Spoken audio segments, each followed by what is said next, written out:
Welcome everyone to the Mets baseball recap for May the 17th, 2017. The Mets had an early game today, and the Mets lost, completing the sweep for the Arizona Diamondbacks, or D-backs. I don't even know what they're called anymore. But they defeated the Mets 5-4 in extra innings. The winning walk-off home run coming off Rafael Montero, the very first batter he faced in the 11th, smacked it out of there to give them the win. Um, now, we already been talking about some of the problems the Mets have, and today didn't really highlight most of those problems. But the biggest problem was the starting pitching. Harvey only went 5 innings. Robert Gsellman made an appearance coming off the bullpen, and he gave up a run. So the fact that the bullpen still can't give you a solid night of not giving you runs, but the Diamondbacks are a good team. So to say that, hey, maybe we're just no, they're a good team. They're a good team, and no, they're 24-18 after this game. But no, the bullpen did better today than they did the last few days until Montero stinked up and gave up a home run that pretty much cost them the game. Um, but again, no, the Mets did leave on 16 runners on base. There were some positives in the lineup though. Reyes went 3 for 6. Flores went 3 for 5. Um, Conforto hit another home run, making his 10th home run of the season. Um, Lagares hit a home run. That was shocking to anyone, especially since Lagares has been hitting the ball well, but right at people. Kind of no, you don't expect him to hit the long ball, and he did it. He said, "Screw it, you're gonna keep catching my balls. I gotta hit it somewhere where they can't catch it." But at the end of the day, no, the lineup is not producing as a whole though, because again, one or two batters could be hitting, but if like think of it this way, Flores went 3 for 5, but there was no one on base for him while he was on batting, and no one drove him in. So there was no runs, no RBIs for him, and that's because the lineup or whoever was batting behind him didn't produce. Jay Bruce right now is struggling. He's batting behind him. He went 1 for 5. TJ Rivera has been slumping a little bit now, 0 for 5 as well. Poeckly 0 for 4. Now Poeckly's batting sixth in this lineup. Now I understand, no, Lagares can't hit, and you don't know really, you're not getting much from Reynolds, but Poeckly deserves to be ninth, no matter what lineup you put out there. Um, that's really pretty much it. There's nothing much to say. Uh, this is a team that I did say that was felt like they were gonna hit another losing streak. We're in a losing streak. It's not a good one. It's not a good team right now. There are a lot of key pieces missing to this team.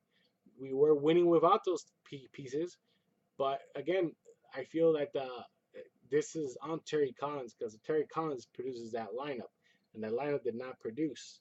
Uh, and why? Why hasn't that lineup produced? Well, Dudas himself said himself that he personally feels like he is not a baseball guy right now, and he needs to get back to being a baseball guy. I said it a few days ago. I said when Duda came back off the DL, he should not have started that first game back. You were winning with the team that was out there, and that team should have still been out there and let Duda slowly get back into the game. Not that, hey, Duda's my first baseman. I'm going to make sure he gets his at bats. I'm going to make sure he gets his playing time because I have already deemed him to be the first baseman.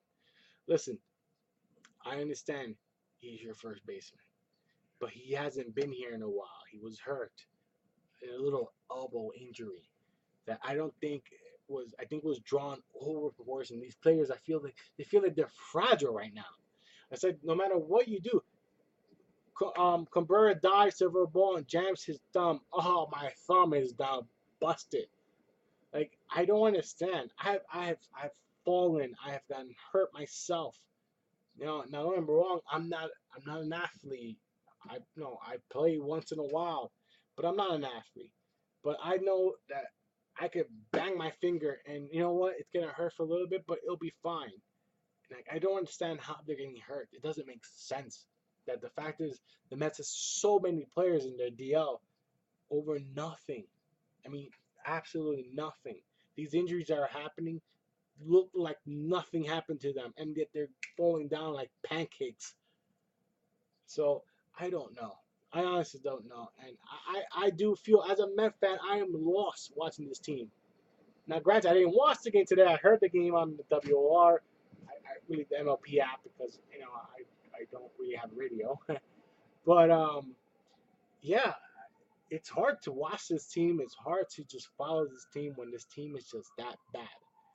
And like I said, there are key players in here that I feel are gonna be a great, could make a great lineup. But again, when you're slumping that bad as you are, like I said, no, it's gonna be hard. It's just gonna be hard. And once these players do come back, what happens? What does happen? Because even then, you don't know, and I don't know what happens either. I don't know what to do because we all know Cespedes is coming back, and he's gonna start, and you gotta hope that Terry Collins realizes that Granderson does not deserve a starting spot. It's as simple as that. But knowing him, he might say, "Hey, you know what? I'm gonna put Conforto on right, let Jay Bruce take a day off, put Granderson in the center, and let Cespedes play left field again." Hell, if that's gonna be the mentality going in there, I swear, if the day comes when Cespedes comes back to the lineup and Cespedes, Conforto, and Bruce are not in that starting outfield, there's going to be a problem. And that problem is Terry Collins. Because he right there is showing you that he's not putting the best outfield he can. Because even though Jay Bruce is slumping, because he is slumping, I'll tell you right now, he is indeed, that slump. I do feel like he'll get out of it. Because at least he's showing me power. He does hit the ball well. It's just right now bad luck. Granderson, yes, he got a base hit, but I don't feel Granderson is going to do enough to make this team a winning team, especially because, frankly, he's not the Granderson of old anymore. He's the 2017 edition of Granderson who can't buy a hit when he needs one desperately. Well, guys, like I said, though, we still got bullpen problems. We still got starting pitching problems. It's going to be a tough, tough few weeks for the Mets because, frankly, I don't know what they could do. DeGrom goes for the Mets on Friday against the Los Angeles Angels. They're 21-21. They're a 500 team. Hopefully, we could pull out a win. Hopefully, we could end this losing streak. But it is just bad. And just to show you, the Mets are 2-8 in the last 10 games. They're third place in the National League East, amazingly. So, hey, you know what?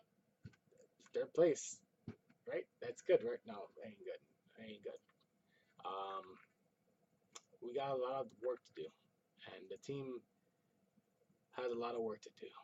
And we Met fans, like I said, we are the most vocal fans you can do, and we are a fan base that's not gonna just say, who cares? No, we're gonna voice our opinions. Well, guys, let me know what you guys think. Leave a comment and feel free to like this video and remember to subscribe.